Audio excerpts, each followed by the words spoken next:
Hello. Hi, my name is Jalen. Um, and my question is for you, Martine. I was wondering if you could speak on the sort of language of a director, especially when you're talking to actors and you're trying to elicit a certain type of emotion or trying to pull something from a scene. I was wondering what that dialogue is like. I want you on the set right now. No, I'm just kidding. I'm just kidding. There are different approaches to directing cinema. Uh, the approach that my natural habitat is to make the movie before you make the movie, which means that during pre-production, you have a reading of the script perhaps. I like what's called a staged reading, and I did that a couple of times with Sweetwater script, which means you get actors. It doesn't have to be the actors who are going to be in the film as you're writing your screenplay or as you are preparing the project. Get a group of actors together and have it put up on its feet, I call it. It's like a staged play. You actually see it, as opposed to sitting at a table and doing a table read, you actually see it up on its feet. And you get a sense of life. You get a sense of interaction between the characters. And you can adjust and prepare for the set that way. And it's really, when you're in pre-production for a film, the more you prepare for it as a director and you listen to your team, whether it's the cinematographer, the production designer, even the casting director may have some ideas, or your actors may have ideas. Always being open to finding the truth in every character, because what's interesting is after the script is written and you make the movie, you're handing the script to the actors. They're going to bring their personal life story. Everett brought personal life pedigree DNA into the Sweetwater story that made it real. It just so happens that he also channeled the story. We were all channeling that story. Stylistically, technically speaking, if you want to get deeper into it, the first take, I let everybody do whatever they're going to do. I want to see what it's like. It feels like a rehearsal. I prefer not to rehearse on set. If we're going to rehearse, I'd rather do it off the set. The day of shooting, that first take to me is a rehearsal. I like filming the rehearsal because sometimes you get a freshness and a realism that will never come again. And then all you have to do is make an adjustment maybe and do a take two and you move on. You keep it fresh. In the event that that first take is off, and by the way, that first take I always do with two cameras. One is on a wide lens and the other one is on a tighter lens, and I'm focusing on the lead, like the actor carrying the story in that particular scene. After that first scene, if it needs help, I break it down, we talk about it. I'm always opening to listening. I like staying out of the way, unless the actors are improvising and it's taking the story away from the continuity, then I bring it back, right? Keeping the train on the tracks.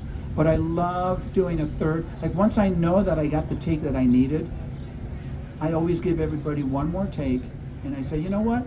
Open up here, improvise a little bit, because you're going to get some magic no matter what. So I go from being open, keeping it on the tracks, to all possibilities. That, you know, I'm a three-take guy in an ideal world. Sometimes though you get the magic and take one or two. There's no way around it. Your final rewrite is in the editing room, so no matter what, it's an organic bohemian process that at the end of the day, right, in the editing room, you got to be open to all possibilities. I don't know if I gave you some stuff there or if you had any specific question about directorial. No, that was really good. Okay, cool. Yeah, no, that has coincided with like what I've heard from like other directors that I admire, that like being open and kind of trusting the actor with their job and just feeling it out. But yeah, thank you. Trust is a great word. Trust your team. You know, the Martine has been touted as an actor's director, and I think for that reason that he really trusts the voice of the actors. There are a lot of other directors that are more technical and that don't even speak to the actors, let the first AD or someone else communicate, and they just really focus on the way the camera's positioned and the angles that are going to be on the technical side, and that serves its purpose. There's some great movies and films that have been done that way, but I think that what Martine is talking about is really, the beauty of the performance that that all his films, I think, embody, because he does allow for the actors to shine. So.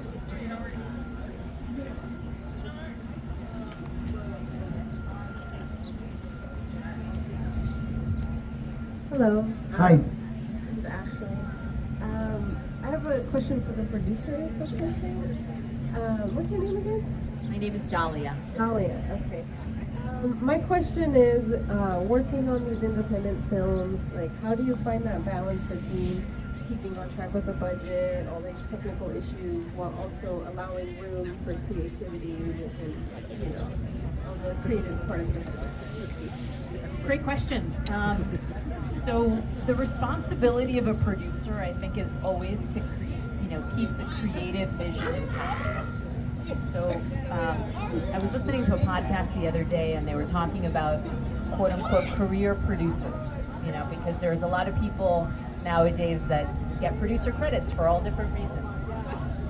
But the ones that actually are the, either spark the idea of the story and or champion and cherish that film all the way to distribution are the, considered quote unquote career producers, the ones that are, really like hands-on and physically making the movie.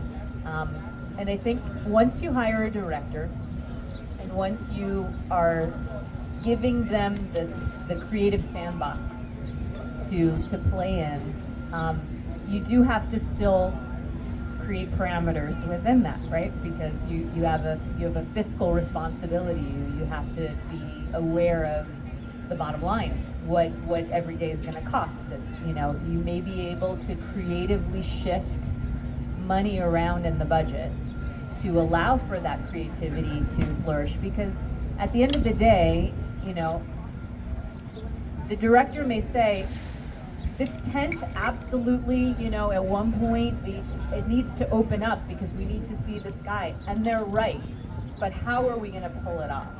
So, so we thought we were going to, have 20 people and, and now we're only going to have 10. But we're going to be able to pull off opening the tent because we were able to get that.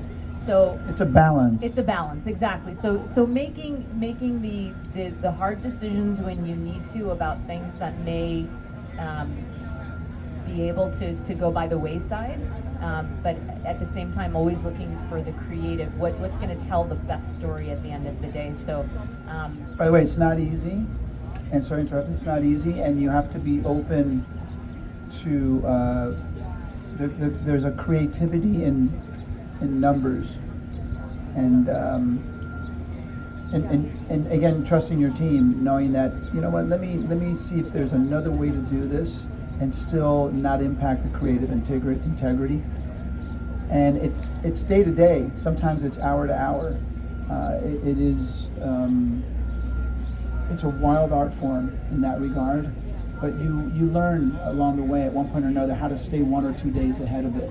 And you have a team, like you have a production manager, unit production manager, a line producer who will say to you, hey, by the way, we are in trouble and we need to do this, or maybe, and if we could wrap earlier today. And here's, by the way, something that ties producers to directors in answering both your questions. One of the things that we have gotten accustomed to, that we enjoy doing, is at the end of a shooting day, look at what your first scene the next day is going to be. And before you send everybody home, actually go to that set and walk through it with your camera operator, with your production team, and say, hey, let's get a sense of what this is going to be like tomorrow morning. Get ahead of it. Not only that, we can also pre-visualize it, in our subconscious while we're sleeping, and prepare for it better. And if we do need to make an adjustment, we can do it to get onto the set and maybe a half an hour earlier and make those adjustments and stay ahead of the game. So remember that it's really cool. I love preparing the first shot of the day as the last shot the night before. So, a producer's a problem solver and a puzzle solver. And the first response should be, yes, we'll figure it out. So as long as you're open to it, just like, open to the creative, open to let's make that work. And, and then you just figure it out. Yeah.